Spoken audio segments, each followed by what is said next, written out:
Hello नमस्कार, मी स्नेहा आणि स्नेहाची दुनिया या माझ्या युट्यूब चॅनलवर तुमच्या सगळ्यांचं खूप खूप स्वागत आहे।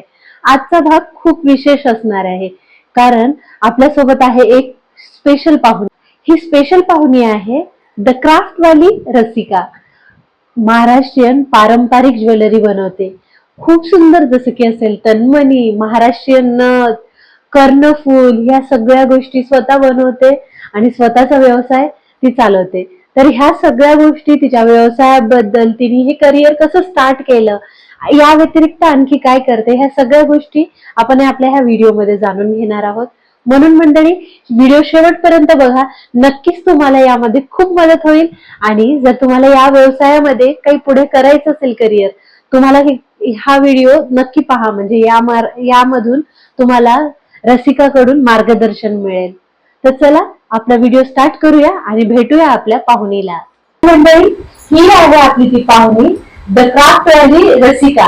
तर रसिकाकडून तिच्या ह्या सगळ्या व्यवसायाबद्दल जाणून घेण्यापूर्वी तिला आपल्या या युट्यूब चॅनलवर वेलकम करूया। वेलकम रसिका, खूप छान वाटतंय मला तू इथे आली असतं। थँक्यू, मला पण छान वाटतं तुम्ही मला इथे बोलवलं म्हणून। तर रसिका, सर्वप्रथम मला ना तुझ्या ह्या बिझनेस बद्दल मला खूप क्युरियोसिटी आहे, मला जाणून घ्यायचं हे तू कसं स्टार्ट केलं, कशी आयडिया आली तुला या बिझनेस बद्दल? माझा खरं तर हा बिझनेस स्टार्ट झाला 1.5 वर्षांपूर्वी आणि त्यातले 5 महिने तर ह्याच्यातच गेले होते माझे। जसं की मला काय व्हायचं, इन्स्टावरती माझ्या पर्सनल अकाउंटला सारख्याच त्याच रील यायच्या, सारख्या ज्वेलरीच्या, नथीच्या क्लासेसच्या किंवा पोरी नथ बनवतायत, हे ट्रेंडिंगला होतं ना त्यावेळेस खूप। तर सारखं हेच यायचं। आणि युट्यूबला पण कसं व्हायचं, मी युट्यूब बघायला जरी गेले, गाणी लावायला गेले, तरी पण मला तेच सारखं यायचं की ज्वेलरी कशी बनवायची, नथ कशी बनवायची, ह्या सगळ्या गोष्टी येत राहायच्या। तर मग मी 1-2 महिने मी असं युट्यूब चेक केलं की कशा बनवायच्या नथ, ते वेगवेगळे दागिने जे आता ट्रेंडिंगला आहेत, पारंपरिक आपले दागिने कसे बनवायचे, तर ते सगळं पाहिलं। आणि मग नंतर त्यातून सुचली कल्पना की आता आपणही त्याचा काहीतरी बिझनेस करावा ज्वेलरीचा। मग माझे त्यातून सुरुवात झाली, की युट्यूबवरून सुरुवात झाली किंवा इन्स्टावरून सुरुवात झाली म्हणायला हरकत नाही। त्यातून सुरुवात झाली माझी, की मी स्वतःचाच बिझनेस चालू केलेला आहे। बरं, बिझनेस स्टार्ट केल्यानंतर ग्राहकांचा प्रतिसाद सुरुवातीला कसा होता? म्हणजे तुला काय वाटलं की म्हणजे चालतंय, कसं होते सुरुवातीला, स्टार्टिंगचे डेज तुझे आठवतात? आहेत ना। स्टार्टिंग म्हणायला गेलं तर माझे पहिले ग्राहक तर ऍज युजल माझ्या घरातलेच होते, जी मी माझी पहिली नथ केली होती। त्या नथीचे फोटोज मी टाकले होते माझ्या व्हॉट्सअप स्टेटसला, आणि त्यातूनच पहिल्याच माझ्या बहिणींनी आणि माझ्या ताईने, मामीने घेतली होती नथ। आणि त्याच्यानंतर मग जसं मी इन्स्टावरती टाकायला सुरुवात केली, तर त्याच्यानंतर मग मला हळूहळू कस्टमरचा हे यायला लागला, रिप्लाय यायला लागला की ह्याची प्राइस काय, त्याची प्राइस काय। आणि मी कसं केलं, तर बाहेर खूप, म्हणजे प्रत्येकाचा तो बिझनेस आहे म्हणा, परंतु बाहेरच्या रेटनुसार मी खूप अफोर्डेबल रेटमध्ये कस्टमर्सला देते दागिने। कारण की कसं होतं, मला असं वाटतं 4 पैसे कमी मिळाले तरी चालेल, पण माझ्याकडे ग्राहक आले पाहिजेत। तर त्या अनुषंगाने जो माझा मी बिझनेस चालू केला, माझ्या कस्टमरला देखील मला खूप सपोर्ट केला। या व्हिडिओ मार्फत मी त्यांना पण थँक्यू म्हणते, कारण की त्यांनी माझ्यावरती विश्वास ठेवून माझ्या पहिलं सपोर्ट केलं, माझ्या दागिन्यांना छान सपोर्ट करतात। आणि आता छान बिझनेस चालू आहे माझं। ट्रेंडिंगला म्हणजे माझ्या नावाच्या नथी, खूप नावाच्या नथी गेल्यात, नाही म्हटलं तरी 150 नावाच्या नथी मी दिल्यात। वा, खूप गेल्यात। बरं, माहितीये का, एखाद्या शून्यातून विश्व निर्माण करणं, एखाद्याला प्रेरणा देणारा तुझा हा प्रवास आहे असं मला वाटतं। आणि बऱ्याच कुठलाही प्रवास म्हटलं की अडचण येतात, आव्हानं असतात, आणि त्यामधून आपण नवीन नवीन गोष्टी शिकतही असतो। तर ह्याबद्दल काही सांगशील का, तुझ्या आव्हानाबद्दल? आव्हानं म्हटली तर खूप आले ते स्टार्टिंगला।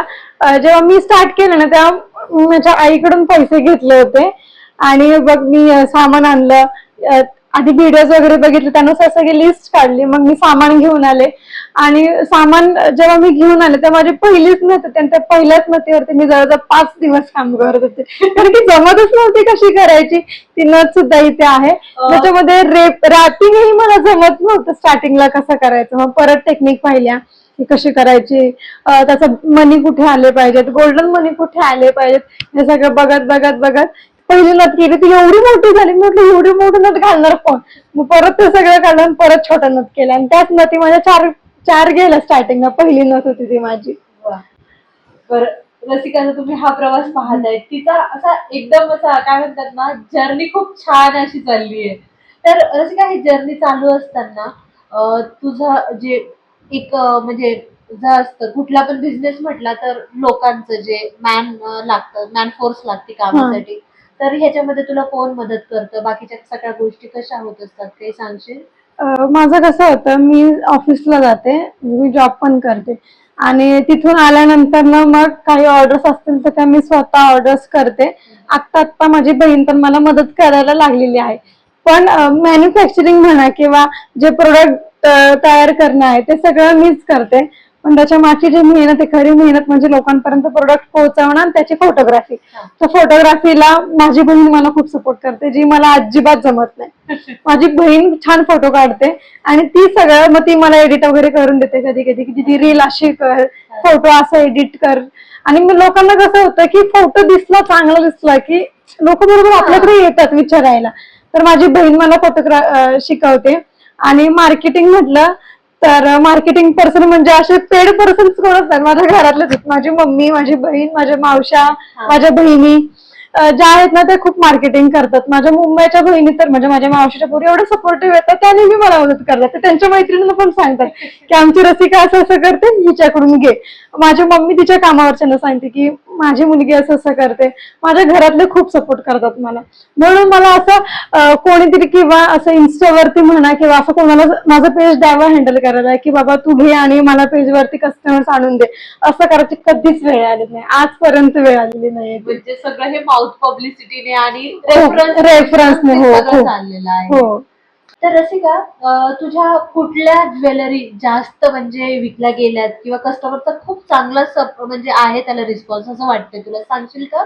सगळ्यात जास्त तर माझ्या नावाच्या नथी गेलेल्या आहेत. जसं तुम्हाला मगाशी म्हटलं 150 एक त्या नथी माझ्या गेलेल्या आहेत. फेब मध्ये माझ्या नाही म्हटलं तरी इतक्या नथी गेल्या, नावाच्या नथी आहेत ना. फेब मध्येच माझ्या 70 एक नथी होत्या फेब मध्ये फक्त. त्यावेळेस मी ऑफिसवरून यायचे, नथ बनवायचे, पहाटे 5-5 पर्यंत माझी कामं चालू असायची आणि दुसऱ्या दिवशी परत मग त्या कुरिअर करायला घेऊन जायला लागायचं. अशा सगळ्या त्यावेळेस ज्या 70 नथ केल्या होत्या त्याचा इतका छान मला रिस्पॉन्स आला. मग त्याच 70 लोकांमधले 10 लोकांनी तरी माझ्याकडून परत ऑर्डर केला नथीच्या. म्हणजे ते त्यांनी रेफरन्स दिला की हिच्याकडून घे, ती छान नथ करते वगैरे असं झालं. आणि नंतर सेकंड प्रोडक्ट म्हणजे माझे कर्णफूलच्या पण युनिक सगळ्या डिझाईन्स होता माझ्याकडे, त्यामुळे त्या गेल्या. आणि सूर्या चोकर पण माझे खूप गेलेले आहेत. त्याच्यामुळे अशी पब्लिसिटीची वेळ नाही आली माझ्यावरती, पण माझ्या प्रोडक्टने माझं खूप छान काम केलेलं आहे. तर असा एक प्रोडक्ट आहे, या रसिकाने स्वतःच एक विश्व, स्वतःचा एक बिझनेस तयार केला. तर असाच बिझनेस एखाद्याला स्टार्ट करायचा असेल, आपल्या महिला आहेत, महिला वर्ग आहेत ज्यांना बाहेर पडण्याची, काही लोकांना म्हणजे वेळ म्हणजे नसतो किंवा घरातली कामं असतात किंवा बाहेर जाऊन काही करण्याची इच्छा असते, पण स्वतःच्या ज्या पर्सनल जबाबदाऱ्या असतात त्या जबाबदाऱ्यामुळे महिला वर्ग बाहेर पडू नाही शकत. तर त्यांच्यासाठी हा बिझनेस म्हणून आपण स्टार्ट करायचा असेल तर त्या लोकांसाठी काही सल्ला देशील तू? आणि काही तू त्यांना सपोर्ट करण्यासाठी तू काही स्वतःच वर्कशॉप वगैरे असं अरेंज करते का त्यांच्यासाठी? हो, करते ना. माझे वर्कशॉप होतात आणि एकदम अफोर्डेबल प्राइस मध्ये आहे. त्याच्यामुळे काय होतं, साधी जी गृहिणी असेल जी बाहेर कधीच नाही पडली, ती सुद्धा आपल्या घरातून का मिनिमम 2000 रुपयांमध्ये सुद्धा ती क्लास पण करून आणि तिचा स्वतःचा बिझनेसही करू शकते. मी वर्कशॉप सुद्धा घेते. आतापर्यंत मी 2च वर्कशॉप घेतलेले आहेत, कारण की सगळ्या गोष्टी मॅनेज नाही होत कधी कधी. तर वर्कशॉप माझे 2च झालेले आहेत. मग त्यातून सुद्धा जे जे आले माझ्याकडे शिकून गेले त्यांनी पण त्यांचे आता वर्कशॉप घ्यायला चालू केलेले आहेत. आणि जर कोणाला सुद्धा आता आपल्या घरात बसून बिझनेस चालू करायचा असेल तर त्यांनी मला कॉन्टॅक्ट केला तरी चालेल. मी त्यांना नक्की चांगला गाईड करेल, कसा बिझनेस करायचा, कसं लोकांपर्यंत पोहोचायचं हे मी नक्की सांगेल त्यांना. तर रसिका, तर आता तुला लोकांनी कसा कॉन्टॅक्ट करायचा, कुठे तुला कॉन्टॅक्ट केला पाहिजे, तुझ्या हे बाकीच्या डिटेल्स तू सांगशील आपल्या व्ह्युअर्सला? हो, मी इन्स्टाचं लिंक तुम्हाला देते, ती सुद्धा आहे. इन्स्टावरती सुद्धा द क्राफ्टवाली बाय रसिका या नावाने माझं पेज आहे.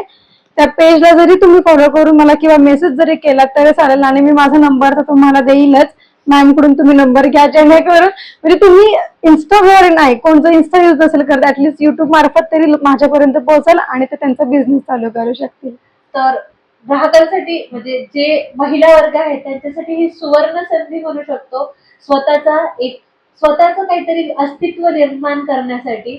तर एकमेकांना सपोर्ट करूनच आपण ह्या सगळ्या गोष्टी करू शकतो. तर रसिका आपल्या सगळ्याला महिला वर्गांना जे करायचं असेल बिझनेस त्यांना ती सपोर्ट करते. तर तुम्ही नक्कीच तिला कनेक्ट करू शकता. इथे नंबर देईल मी, तर तसं कनेक्ट करू शकता. आणि रसिका जे पारंपरिक ज्वेलरीचा आता जर परत ट्रेंड आला आहे, तर ह्यामध्ये तुला वळावं असं कसं वाटलं ग? म्हणजे सध्या आपण पाहायला गेलो, जनरेशन आपली जी मराठी महाराष्ट्रीयन म्हणतो आपण पारंपरिक कडे वळतोय, बट काही जग चाललंय ट्रेंडिंग कडे पण, म्हणजे जसं वेस्टर्न कडे. बट पारंपरिक गोष्टींना कसा लोकांचा रिस्पॉन्स आहे, आणि तुला कसं आलं की पारंपरिक साज आपण एवढं करायला पाहिजे आणि हे ज्वेलरी करायला पाहिजे? ऍक्च्युली मी फक्त आधी नथच करत होते, ते आपण साधं नथ करत होते, महाराष्ट्रीयन नथ. त्याच्यानंतर ना मग मी थोडस परत युट्यूब रेफ केलं आणि त्यानंतर मग मी नावं कुठे मिळतात हे, म्हणजे मला सगळ्या गोष्टी आम्ही सगळ्या युट्यूब वरती शिकलेल्या आहेत. युट्यूबला पण मी थँक्यू म्हणते आता, कारण की त्याने मला सगळं शिकवलं. आणि मग मी सगळ्या गोष्टी पाहिल्या की कुठे कोणत्या गोष्टी मिळतात वगैरे, आणि त्यातून सगळ्यात जास्त म्हणजे माझ्या नावाची नथी गेलेल्या आहेत पारंपरिक. आणि त्याच्यामध्ये आपलं चोकर, जे माझं चोकर आहे एक सूर्य चोकर म्हणून, तर त्या इतक्या त्याचे ऑर्डर्स गेलेले आहेत ना, असंख्य ऑर्डर्स गेल्यात. कारण की लोकांना आहेत ना कशी ती ट्रेंडिंगला आणि युनिक डिझाईन वाटते, त्याच्यामुळे माझं जे सूर्य चोकर म्हणून आहे तर ते गेलेले आहेत. परत कोल्हापुरी साज पण मी करते. आणि जे आता ट्रेंडिंगला चालू आहे आपलं चिंचपेटे आणि तन्मणी, जो मी हा घातलेला आहे तो सुद्धा मी स्वतःच कस्टमाइज केलेला आहे. तर ब्राईड साठी वगैरे कसं एंगेजमेंट साठी म्हणा, तर ते अशा ज्वेलरी घालतात एंगेजमेंटला, चिंचपेट तन्मणी. आणि परत कोल्हापुरी साज वगैरे आहे किंवा ठुशी, राणीहार, ह्या गोष्टी आहेत ज्या माझ्या ब्राईड्स घालतात. परत त्याच्यामध्ये पिकॉक ज्वेलरी वगैरे, पूर्ण जो कॉम्पाउंड तो पिकॉक ज्वेलरीचा आहे. त्याच्यामध्ये खोपा वगैरे ह्या सगळ्या गोष्टी आहेत ज्या माझ्या पारंपरिक ज्वेलरीमध्ये घेतात ब्राईड्स. वा, पारंपरिक जे आपण म्हणतो ना की जरी आपण वेस्टर्न कडे वळत असलो तरी एक पारंपरिक गोष्टींचा एक वसा आपण घेऊन पुढे जाण्याचा प्रयत्न करतो. आणि तेच जे लग्न कार्यामध्ये आपण ह्या पारंपरिक गोष्टींना खूप वापरतो. तर तेच सगळं तुम्ही ज्वेलरी रसिकाकडून घेऊ शकता. तर रसिकाच्या ह्या ज्या सगळ्या ज्वेलरी, ह्या सगळ्या गोष्टी तुम्ही तिच्या इंस्टाग्राम वरून ऑर्डर करू शकता. रसिका, मी असं म्हणजे पाहिलं की तू मिशोवर पण ज्वेलरी सेल करायला लागली, म्हणजे ऑनलाईन प्लॅटफॉर्म जे आहेत सेलिंगचे तिथं करायला चालू केलं, तर ते बरोबर आहे? हो बरोबर.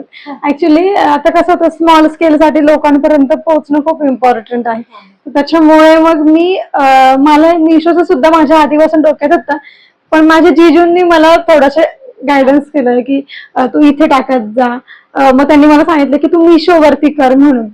तर मग मी मिशोचं असंच अकाउंट ओपन केलं, त्यासाठी जे प्रोसेस वगैरे आहे ती कम्प्लीट केल्यानंतर माझ्या तिथे मी सूर्य चोकर, जे मी तुम्हाला म्हटलं पारंपरिक मध्ये येतं, तर ते सूर्य चोकरचा सगळ्यात जास्त मला रिस्पॉन्स जो आलेला आहे तो मिशोवरून आलेला आहे.